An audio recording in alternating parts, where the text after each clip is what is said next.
Hello, everybody. It's Carm Capriato, 12 noon, East Coast Time, Town Hall Academy, episode 104. Welcome to the Automotive Aftermarket Summit for the Perpetual Aftermarket Student. We're going to talk about the art of implementation, how to get things done, with my very esteemed Business Coaches Lab panel. This is our first for 2019, guys. Thanks for coming back. We actually have it scheduled one a quarter for the remaining part of 2019. And I have to tell you, I get a lot of feedback on this. So I do appreciate you coming on board and bringing all this brain trust to the Town Hall Academy. And I want to thank our sponsors who have been so kind to hang out with us for kind of a long time and make this free for everyone in the aftermarket. Performance and reliability. Now that's what Jasper's remanufactured diesel engines provide mile after mile. Jasper's running complete engines are dynamometer tested with horsepower and torque ratings recorded. And there's a nationwide warranty included too. Talk about dependable service. Thanks, Jasper, for your support. And to Repair Pail. Now, one of the perks of the Repair Pail certification process, even if you don't pass, is the evaluation report. Get feedback on your shop's technical ability, the quality of equipment, and customer satisfaction. Apply at repairpail.com/shops. Lots going on with me. A lot of events coming up. Keep posted on my Carmcasts. In fact, I'm going to Jasper on Monday, and I'm going to hang out with the sales team. And I'm going to get my hopefully second factory tour. I love that place. I love to see how things are built and made. Hey, to my esteemed business coaches panel, we have Jude Larson, AMAM, Director of New Business Development, ACT Group. Hey, Jude. You also own Valley Auto Repair out there in Tenino, Washington. Hey, you pronounce it just like President Trump does. It's actually pronounced Tenino. I knew that. You did it the presidential way, which is completely acceptable. Thanks. Cecil Bullard, Institute for Automotive Business Excellence, who's on the road at one of your coaching groups, right? Yes, sir. Glad to have you, Cecil. Thanks for breaking away and coming on. Rick White, 180 Biz. Hey, Rick. And Murray Voth from RPM Training. Hey, everybody. Okay. So, wow, the art of implementation. Guilty as charged. And you know what? I have worked so hard in my life to try to get things done, to come up with a list, to come up with certain disciplines. And Jude, I gotta thank you for bringing me our first talking point here. It was a bunch of years ago that somebody that I worked for came up to me and says, "Have you ever seen the movie City Slickers?" Yes. And he says, "Do you remember Jack Palance?" And I said, "Sure." And he says, "What was his big shtick in the movie?" Right? Just one thing. Now, how does that relate, Jude, to the art of implementation? Well, of course, in the movie, it's a very dramatic, moment when he's talking with Billy Crystal, and Billy Crystal, of course, is very scared of his character, and it's quite comical when he sits down next to him, and then after they share a moment, he does the infamous one finger, and he tells him, this is what life is all about, is this, and then he asks him, well, what's this? And he says, that's what you have to figure out. And so when it comes to implementation, the reason I think of that is because so often we'll go to a seminar class, a training, something, listen to a webinar, whatever it is. And I mean, I know I come out, and I know all these guys do too, with just, pages of notes that you're just like, oh man, that's a great idea. That's another great idea. And you have this whole list. And then you go back to the business the next day or the next week or whatever, and the phones are ringing and people are on fire running through the shop and all that kind of stuff that's going on. And you pick up that big list and you're just like, oh man, I don't even know where to start. So what works best is to pick one thing.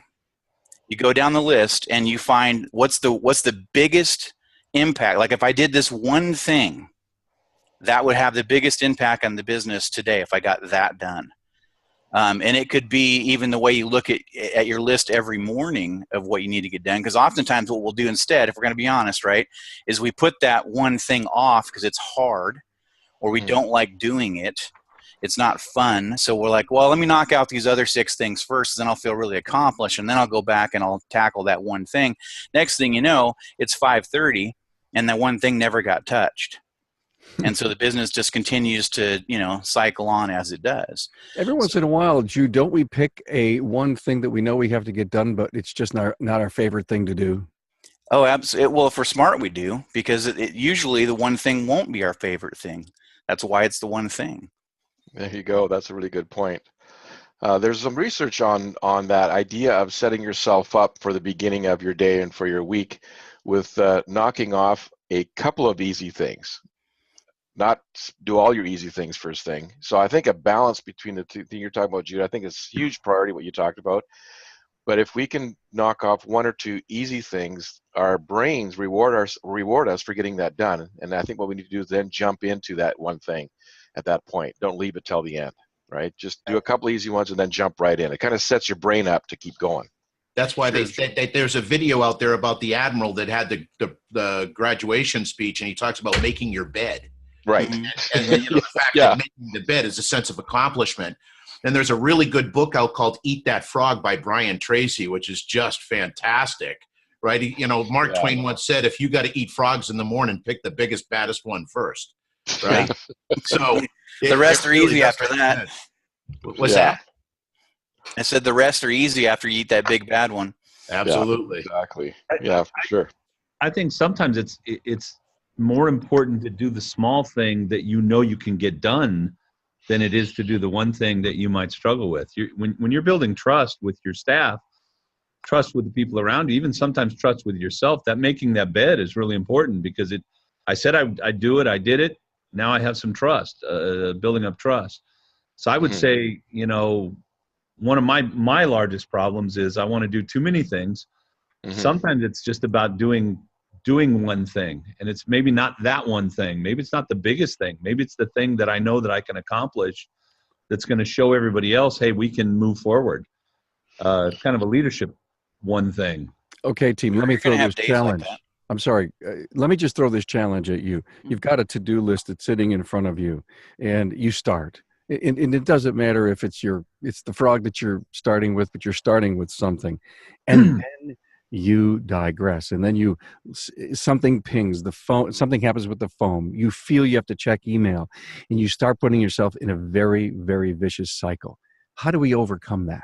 You have to create habit. We're creatures of habit, and so you need to create some time.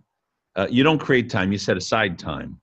And I recommend that if you're going to be a leader, manager, consultant, that you spend 20 to 30 minutes in the morning in planning. I've got my list in front of me. I review my list throughout the day, but in the morning, I don't have my cell phone on. I don't have my email open. I don't have my door open. Things Exactly. So that I can kind of plan my day. And my day changes all day long, and it changes every other day. I mean, every morning when I wake up and I go back in, I look at my list, something that I thought was of the utmost dire importance is no longer the thing that's of the utmost dire importance. It moves down on the list, and something else goes above that. Yeah. And also Carm, two things for me. One, pick something or some things and let other things go. The things that aren't going to get you what you want, the things that are, and then number two, the habit of planning daily with nothing else in my way. Carm, I'm sorry. There's a concept that I learned reading a book. It was called The Compound Effect by Darren Hardy. Excellent book. And he talks about this concept of bookending your days. And what he says is, and I totally agree with it, is there's only two times in your day that you can completely control. And that is the beginning of your day and the end of your day. And I think it's really important to start our days with intention. Right? I have right here, it looks like a Bible here, but this is actually my daily planner. I have a daily planner. I sit down at 5:30 in the morning and I write out and I plan my day. I visualize my day. And then at the end of the day, when I'm bookending, I think that's a time for reflection. How did I do today? What did I do well? What can I do better? And then in between, there's a whole lot of action. But I think that the thing about it is to be intentional and understand the outcomes that you want to achieve and what's the one or two things I can do to move closer to that outcome? I learned something recently that really helped personally, because I was getting overwhelmed with lists and overwhelmed with to-dos and multiple sources of information and data coming at it. And somebody gave me a suggestion to me is rather than just follow a list, I make appointments to get things done. So I've just switched to a digital planner, so I can't show it to the group there, Rick. So I've got my Mac planner there. It's all different color coded. It didn't take very long to set up, and I have appointments for this and appointments for that, and they're not appointments with anybody except for me on that project. And like Cecil said, the first part of the day is everything's off, thinking about the day. I haven't done the bookending at the end, so I'm going to grab that one. But make appointments for the tasks that you want to do, because I would never disrespect. So if I had an appointment with Cecil to discuss something, I wouldn't just not show up, right? I would respect him or let him know that I couldn't make it. Why not make an appointment with that thing that I have to get done, right? That PowerPoint that has to be finished, right? And that's excellent, because when I'm talking to clients, one of the things I talk to them, and let's face it, there's very few shop owners that are 100% owners. They are technicians or they're advisors, and you know, they're overwhelmed. And one of the things that I teach my clients is I call it schedule your hats. You can't wear more than one hat at a time, otherwise you look like a dummy, right? So wear one hat at a time, but schedule blocks of time for each hat every day. And when you start to do that, you really start to get control of your business and can move it forward. If you don't set aside time routinely to do the things that are important, the things that are important never get done. And we see that all the time with all the fires and all the problems and all the, the micromanaging that goes on in businesses. Too much time goes by and nothing happens. And, well, so many. Oh, sorry, Cecil. Go ahead, Vern. Yeah, I was going to say, so many technicians get into it because they're what's called kinesthetic learners. They learn by touch, feel, do. They didn't care for sitting in a class, reading and listening. They wanted to do stuff. That's why they became technicians. They want to fix things, and that's what they gravitate to. Then they open up a shop, and they can't fix it. You can't just replace a piece like a water pump and make it run well. It's complicated. People, they talk back, customers, right? And so what ends up happening is owners, if they're still multitasking with this stuff, tend to gravitate back to the shop and ignore the front stuff, ignore the staff, ignore the customers, because they're comfortable with the back part of it. I had one guy, he also drag races on the weekends. I mean, this guy is kinesthetic, ADHD, you name it. He's got the syndrome, right? Love him dearly. And his action plan with me for a whole year was to spend a half an hour in his office with the door locked, thinking about his business. 4 years later, I met him at a convention, and he spends half of his week in his office now. He got it. I'm so proud of him. His name's Mike. I think you also have to look at tendencies, and I think there are two rather large tendencies that happen at least in the clients that I look at. One is when I don't know what to do or how to do the job, my tendency is to find other things to distract me. So I even myself, when I got to write an article and it's not coming in, the brain's not working, I'll start doing something else, and 4 hours later, I still haven't put one word on the paper. And what I did might have been important. Maybe I needed to do it at some point in time, but it wasn't more important than the thing that I needed to write. So there's a tendency for us to distract ourselves when there's something that we don't really understand and we don't really know how to do. As a side note, Cecil, I need to ask you, if you were having writer's block, for example, or any task that you had to do, is listen, I got to get this done. I'm just not, it's not in my zone right now. Music, a walk around the house, a walk around the yard. Will any of that stuff help, the juices to get you going? No, I'll tell you what I had a great writing instructor in college, and what the writing instructor said is, if you want to write. Start writing. It may not be about your subject. It may not be about anything, but start putting some words on paper. And what I find is when I start doing, then all of a sudden the juices flow, things happen. So I might have an article I need to write on, on getting stuff done. and it isn't jiving with me. So I'll go. I was in a shop the other day, and I'll start typing up, that experience, and then pretty soon, I'm flowing into the thing that I need to flow into. So get It's hard to started. steer a parked car. Yeah, get started. That's Yeah. I'll tell you the second tendency, and maybe there's three. Tendency number 2 is to be afraid of failure. And by the way, the cool thing is if you never start, you never fail. So Safe. we have this idea, I think, as human beings, and I don't think it's certainly limited to the automotive industry, that I'm a little afraid that if I do this and I don't succeed, that I'm going to look bad or feel bad or that I'm a failure or whatever that is. I cannot tell you how many times I've failed, Carm. I couldn't count them. They number in the millions. You have to get used to failing, and accepting that as a part of your success and as a part of your moving forward. Not everything you do is going to be perfect. And in fact, there's that blockage that we have every once in a while, that whatever we do, it has to be perfect. And you never get started. You got to suck before you get to great. Yeah. It's totally true. And, I think the problem we have on that subject is I think we're misnaming things. We got to look at our businesses like a giant lab, like a big science experiment. And all we're getting back are results. They're either desired results or unexpected results. And all we're there to do is learn from them. Failure is when you give up.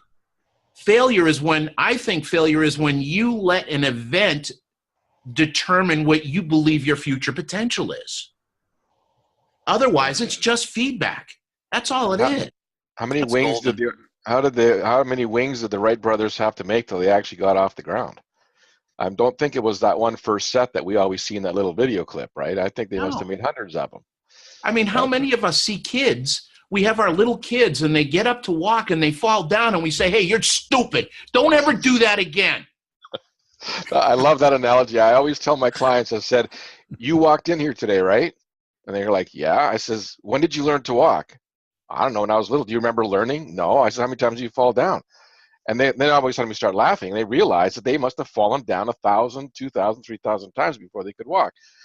I said, unless the child is born with some kind of a serious disability, we always want to get better.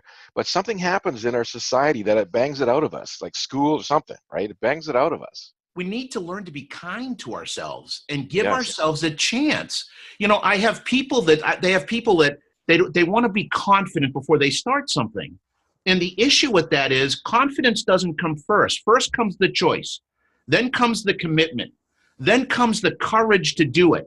Then come competency. Then comes confidence. That's the way it works. And you've got to have the courage to go and realize, I'm going to learn. I'm going to get better. It's the story we tell ourselves. Yeah, that's excellent, guys.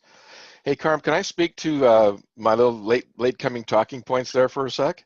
Yes, sir. I'd love to hear them. So guys, I've been coaching for 14 years now. And of course, my passion is how to help myself change, but how to help other people change. And I ran across a saying, and I have the name of the author somewhere. I couldn't find it this morning, but he said, you cannot plan results. You can only plan actions. I think his first name was Paul. I don't remember his last name. I can't find anything else by the guy except this one statement. And I realized that so much of goal setting, forecasting, budgeting, planning is we plan results. And we talk about results, we talk about the goals, but we don't leave with any action. So I experimented with this a few years ago, and I'm kind of fine-tuning it into a process I call SOAR coaching.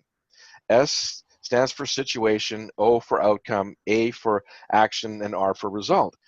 So somebody in the class is saying, I'm at 2.4 sold hours per RO, and I can't seem to make the dial move on that. And we agree in the room that unless they get another advisor, they're not going to move the dial because their action plan was to improve that number.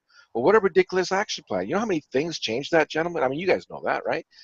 So then they agreed that they needed to hire a service advisor. 3 months went by, and nobody was hired. And it's kind of like I looked at these folks, and I said, you committed to this. What's the problem? Well, we're scared of who we're going to get. Will they fit in the shop culture? And will, all this other kind of stuff. So I experimented with them with this SOAR concept. I said, what's the situation? Well, the situation is that we need a service advisor. Point blank, no emotions. This is the reality. What's the outcome that you would like? Well, we would like this person, these qualities, these traits, these abilities, da da da da da. This is what you would like. So you graphically write down what you like. I said, what's the first action you have to take to get that? Well, I guess we have to write up this description of what we just described. So over the next 3 months, they wrote up the positional contract. They then created advertisements. They then ran the ads. And then on the 3rd month, they hired somebody. So the idea is to break it. We talk about breaking things down into chunks, but the idea is we plan not to hire a service advisor. I plan on writing the job description, and then I plan on writing the ad to attract the right one, and then I plan on posting the ad, and then your brain rewards yourself for doing it, and next thing you know, these people had a fantastic service advisor. They now have a 3rd service advisor, and they're building a brand new shop because they've learned this principle. I'm so excited about this SOAR thing. Soaring with the Eagles. You guys have heard that stuff, right? Ken Blanchard? Absolutely. There's so much talking that goes on in companies about what they would like and what they want. And I think I think even goal setting, but then it stops. Mm-hmm. There has to be action. Somebody has to sit down. So I have a management cycle that I've created, or I've recognized and I've written down. First is goals. What do we want? What's the outcome we want? Next, we got to talk with the people that are going to have to do the work, get their agreement that it's a reasonable goal. After that, we have to strategize. How are we going to do? When is this going to happen? Who's going to do it? How is it going to be done? Or how do we think it's going to be done? That's probably more accurate. And we have to have a way to measure. What's the result? How do we know if we hired a service advisor? Well, guess what? Here's a body here. There's a measurement, a way to see that the job was done. Somebody has to go act. And then last but not least, there has to be follow-up. Is it the right body? Did it work the way that it was supposed to?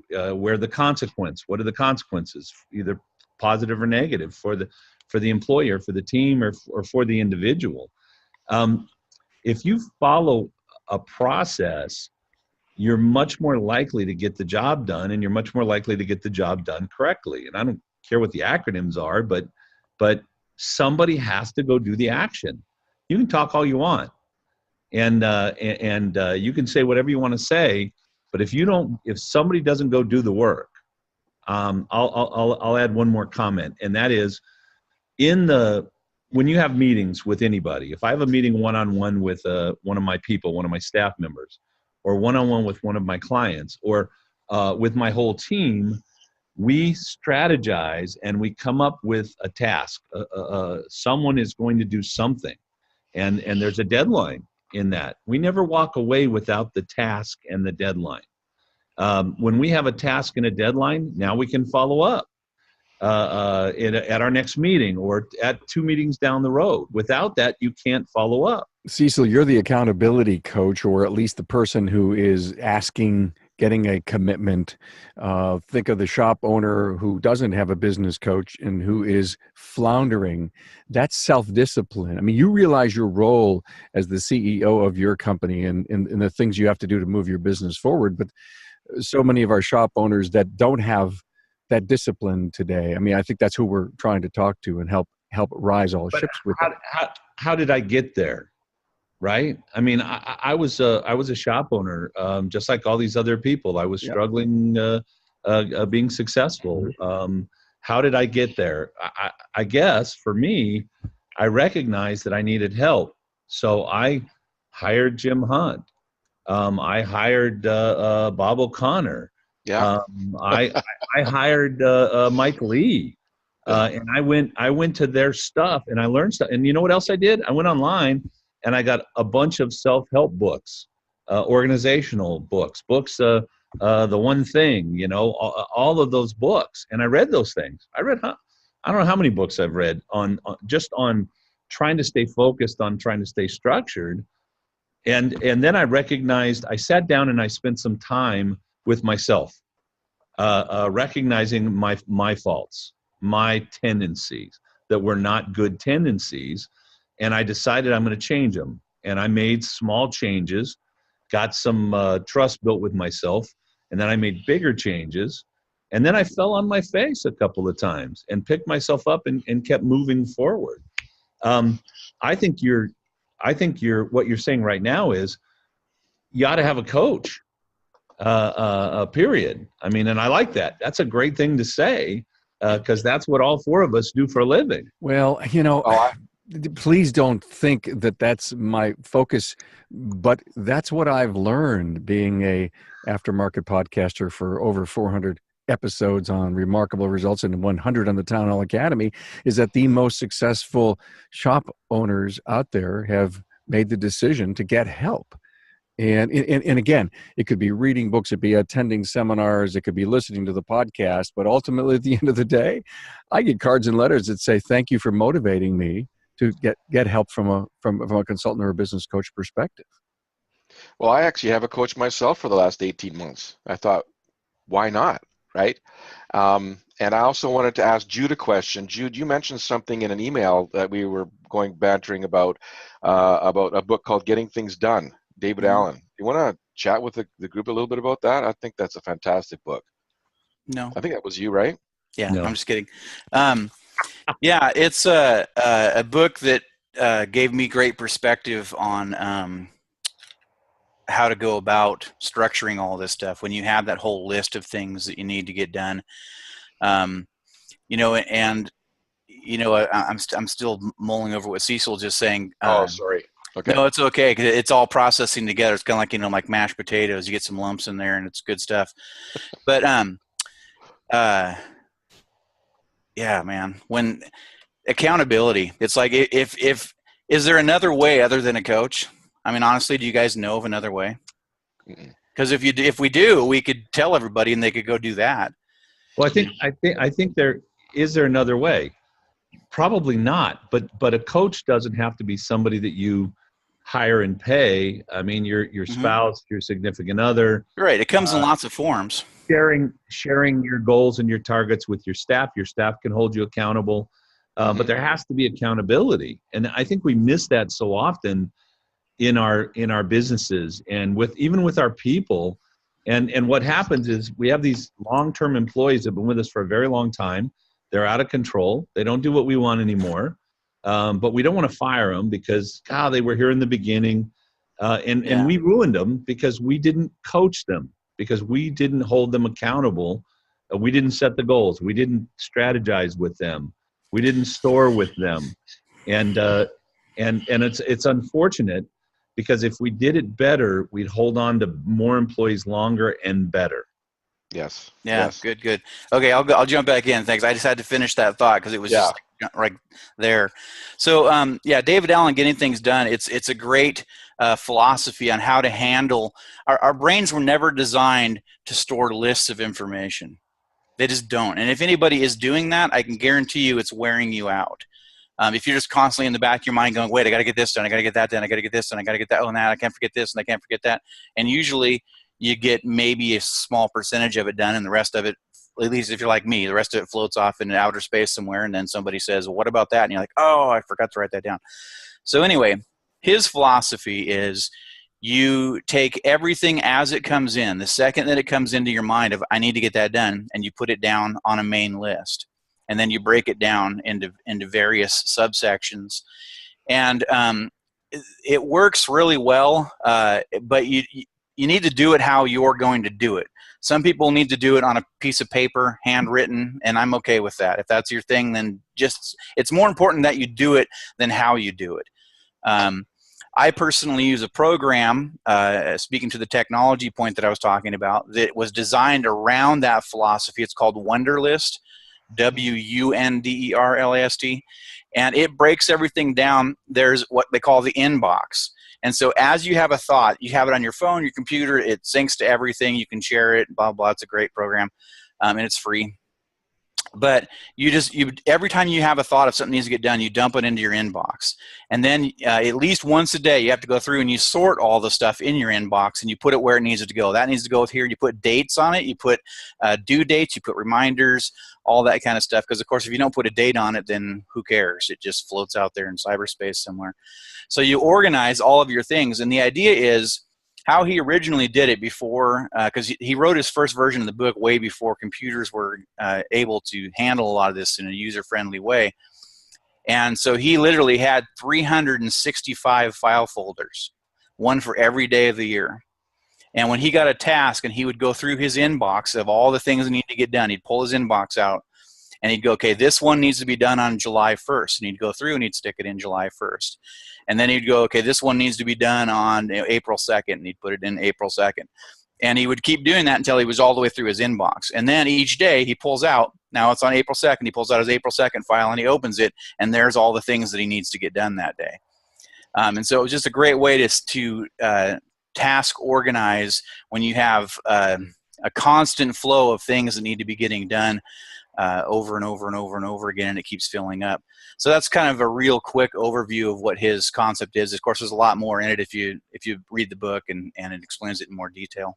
Thanks, Jude. I just want to take a short break here, but I want to get back to something else about Dave Allen. You know, as the average age of vehicles keeps rising, your customer's old engine or transmission's gonna wear out. And when that day comes, Jasper will be the name to remember. Jasper's remanufactured products cost considerably less than a new vehicle, so it just makes sense to choose Jasper for your customers' drivetrain solutions. And once a shop passes RepairPal certification, they post results from unbiased customer satisfaction surveys on your shop profile. Photos, models that you serve, and other shop details improve your SEO and help customers find you. Learn more at repairpal.com/shops.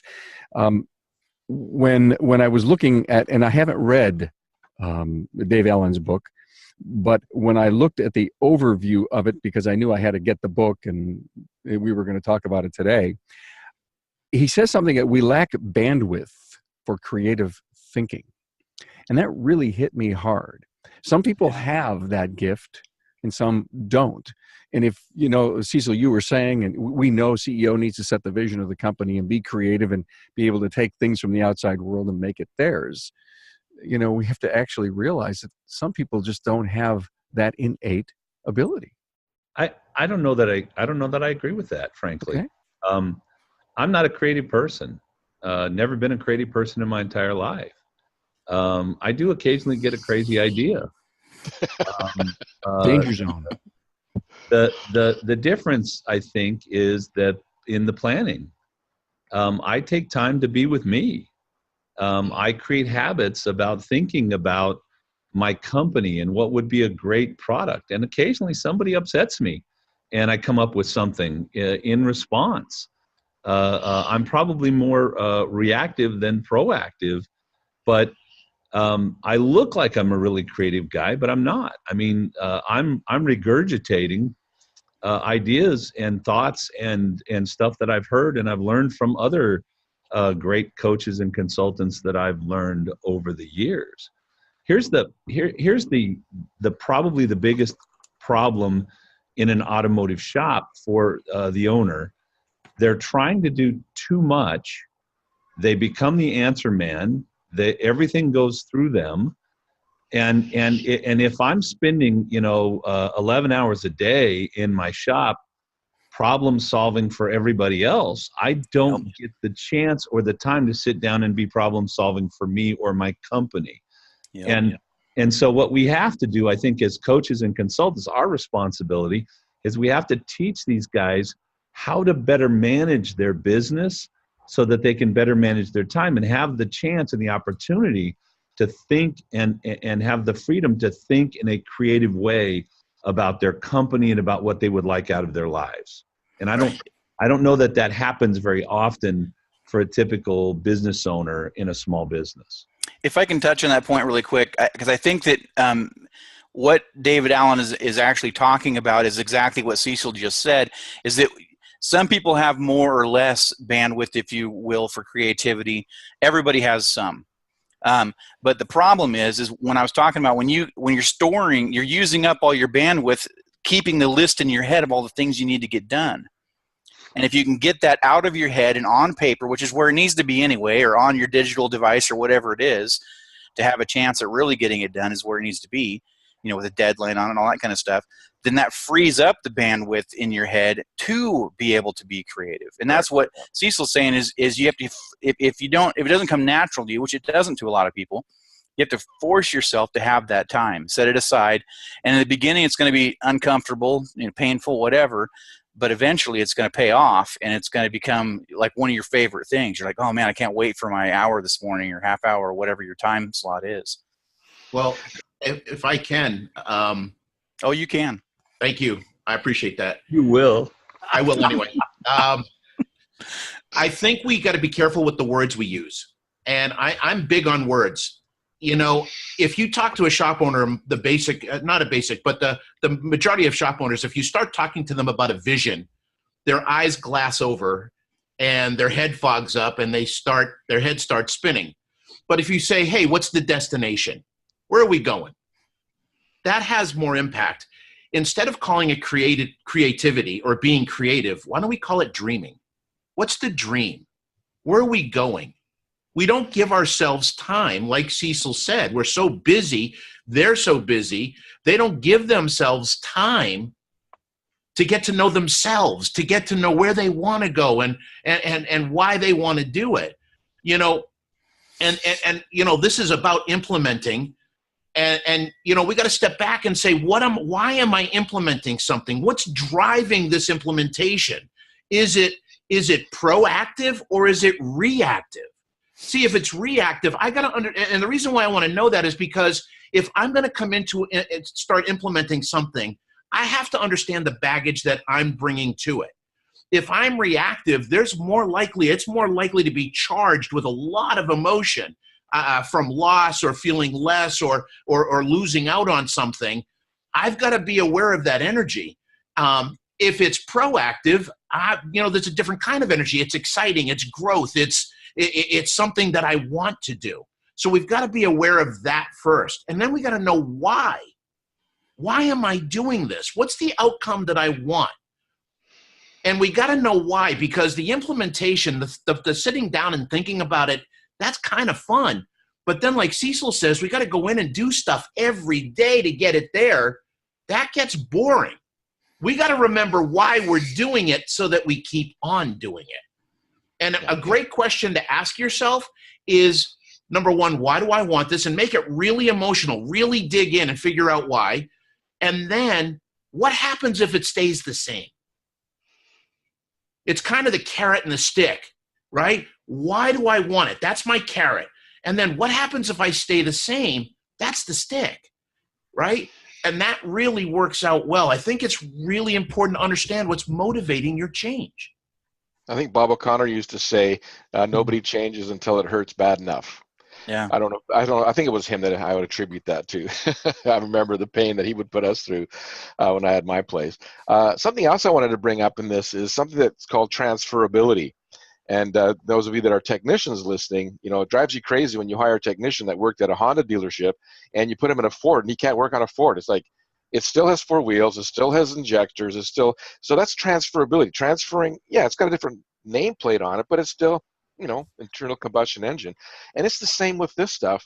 What I have found working with shop owners, again, most of them being from technician backgrounds, is once you show them that they can transfer their knowledge, because a lot of us coming up this trade did not feel smart in school, right? I mean, we were the dumb kids. We were the ones that got put into occupational class, right? So there's a stigma affiliated. Even in 2019, I think in the back of some of us older guys' minds, there's a stigma attached with being a mechanic. And I have had some great fun with some owners where I've shown them that if they can diagnose a 2017 drivability, reprogram it, flash it, and which I don't even have a clue what I'm even talking about when I'm saying this, and they can do all of that. I says, we just have to figure out how to transfer that knowledge, that ability to the business. And as soon as we could connect those dots of horsepower, of friction and things like that to a business and make pictures that make their, like you said, that all of a sudden they click, right? They begin to transfer the skill because they're smart. These are smart people, right? And I just love it when the dots connect and they're able to transfer that knowledge to running a business the way they run a vehicle, getting the horsepower out of it. To me, it's so simple in the sense that when I was a tech, I looked at the way the car ran. I tracked it down to a system, a problem I thought it had. I put a component in place, or I made an adjustment, and then I saw how the way the car ran. And I think it's that easy, when you understand the numbers of your business. You got to learn that. I mean, and now you can look at your business and go, oh, wow, I know this problem because my scanner tells me I have a problem with average repair order. The scanner, And, yes. Yes. And now I'm going to, what are the potential fixes? Well, I could hire another service advisor. I could do better inspections. I can have a better salesperson that closes on more stuff. I mean, and okay, let's try one of those. Let's put it in place and let's measure and see what happened. Oh, that was wonderful. Now, how do we get the rest? I mean, you start to have real progress when you really start to understand. And this stigma thing, I got to talk about it for just a second. I am so, if you're running a small business, an automotive business, and I don't care if you're super successful, partially successful, not as successful as you want to be, and you're fixing cars today, you're as smarter than any doctor that ever came out of any medical school. Stop being stigmatized because somebody at some point in your life said you're not that smart, or you're not that, you don't sit still, so let's put you in automotive. These guys, the tools, and I don't mean just the stuff they buy and invest in. I mean the brain power that it takes. It's amazing what technique. It's intuitive. You watch them; they're magicians. Oh, to me, absolutely. Yeah, even more than magicians. I don't know. Yeah. They're whatever they are. They're geniuses, right? Yeah.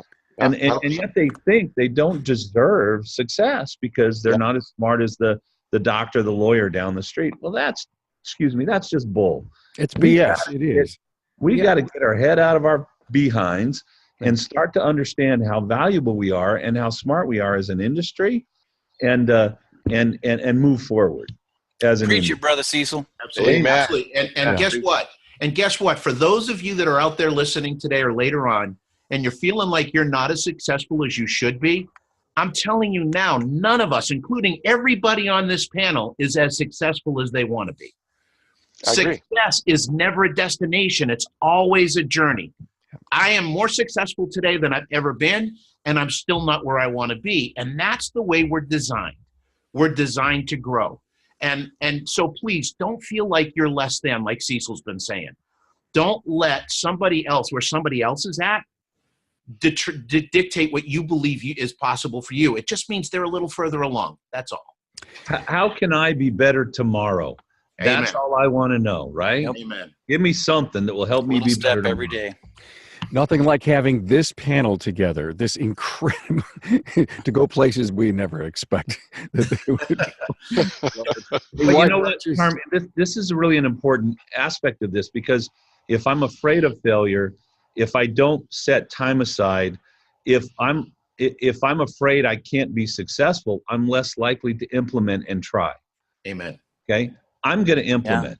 Yeah. I'm going to fail. I'm going to fail a lot. But the good news is, I always talk about dating here. And I'm married, so I'm not dating. But let's assume that maybe my wife dumped me because I'm just not much of a catch now. And I'm going to be a single guy, and I'm going to go ask one woman out. What are the odds I'm going to have a date if I ask one woman out tonight? I'm not getting a date, okay? I'm fat. My hair's receding. I got white hair. We can see all that. Right. Cecil, just show her your checkbook, Cecil. Yeah. Well, that might be a problem too. I've recently invested in a couple of things. But Carm, what if I ask 100 women out? Okay. I'm going to get a lot of no's. I'm going to hear a lot of no's. But you know what? There's going to be 15, 16 blind, dumb women that are going to say yes. Okay? Absolutely. Yeah. And that's business. That's life. I'm going to try things. I'm going to fail. And then I'm going to go, well, can't do it that way. What's the next dumb idea that I got? And I'm going to go try again. And I'm going to try again. And I'm going to try again. And eventually I will succeed. Yes. Great advice. Thank you so much. You know why purchase a Jasper quality remanufactured product? Well, it's their people. A Jasper associate is dedicated to high quality customer service, committed to excellence, professional, and has pride of ownership as part of a 100% associate owned company. Now, if you get a chance to visit the plant, like I am next week, don't miss it. Hey, did you know that 85% of consumers check prices online? Wow, what a stat. These tech-savvy users are better educated about car repair because of this research. They make sure they find your shop by visiting repairpail.com/shops. I want to get ready to sum this thing up. This has been great. It always is every time we get together with you guys. My books page on the website has Dave Allen's book, Getting Things Done. We also have The One Thing up there from Gary Keller. Guys, I want to sum it up this way. Tell us about any recent implementation challenge you've had recently. I'll start. I'll start. We have an online advisor academy. Never done anything like it before. It's a 26-week program and over 90 videos. And we did it, and it's great stuff, and we're completely scrapping it and doing it over. Wow. Next. Mine's a little bit different. Yeah. My company is brand new. I'm only 6 months old in my new company. My groups have formed. I'm so grateful for my clients in my coaching groups, and now I've launched my 3-day SMART course, and I'm doing marketing, and it's filling up little by little, and I'm terrified it's not going to fill up enough.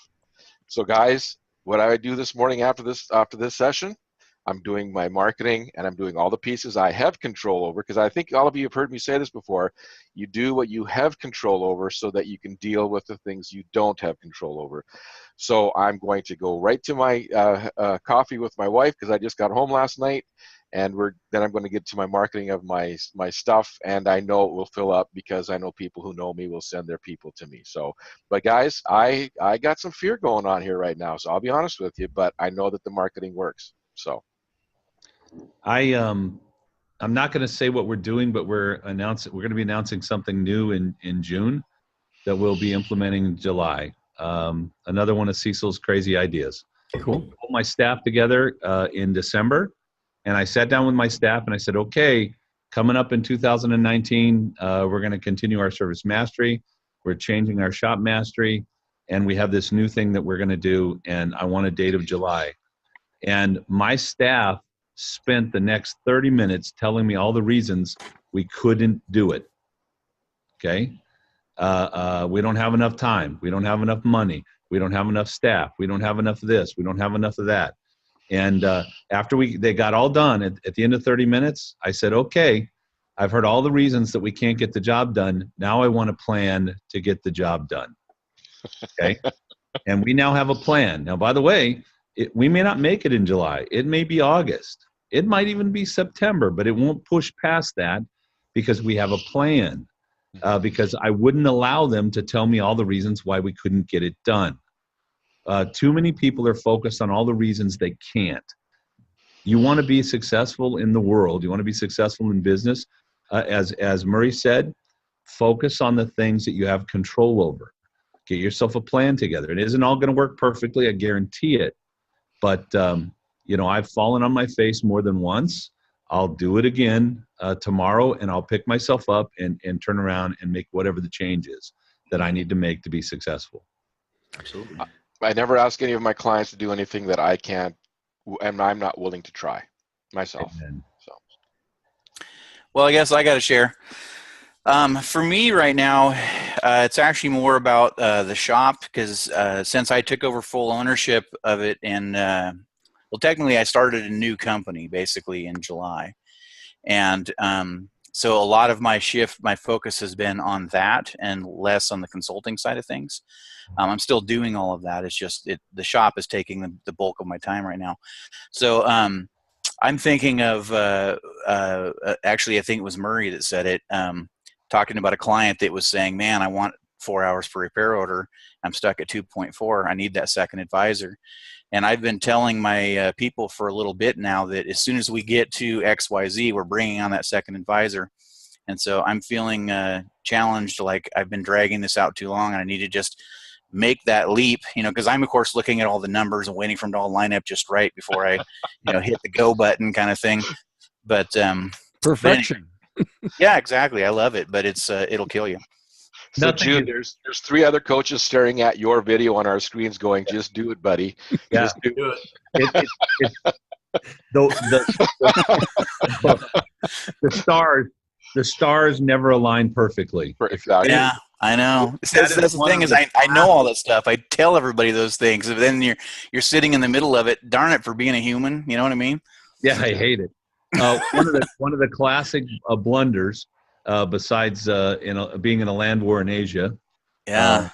is waiting for the stars to align before you do what you need to do. Yeah. So Yeah. that comment's from The Princess Bride. If you haven't seen that movie, go see that movie. It's great. Inconceivable. It's inconceivable. Well, hey, thank you so much for being here. I had a great lesson about being single, which I hope never happens to me. But yes, thank you, Cecil. Great wise words from a great wise man. Business Coaches Lab, episode 104, The Art of Implementation, How to Get Things Done. Oh, by the way, today's Friday. And today was the I'll get it right. Today was the 400th episode of the Remarkable Results Radio Oh, podcast. congratulations, Carl. Hey. Yes, thank you. And it went out today. And it was all about listen to learn just one thing and what it means to the panel that I had on for the 400th. It's a long episode, but well worth your listen. Guys, thanks for your continued support. We'll see you back next quarter. Yeah. All right. Thank you. Sure. Have a great day, guys. All right. Day. Take care, everybody. Great All right. day. Take care. See you. Bye.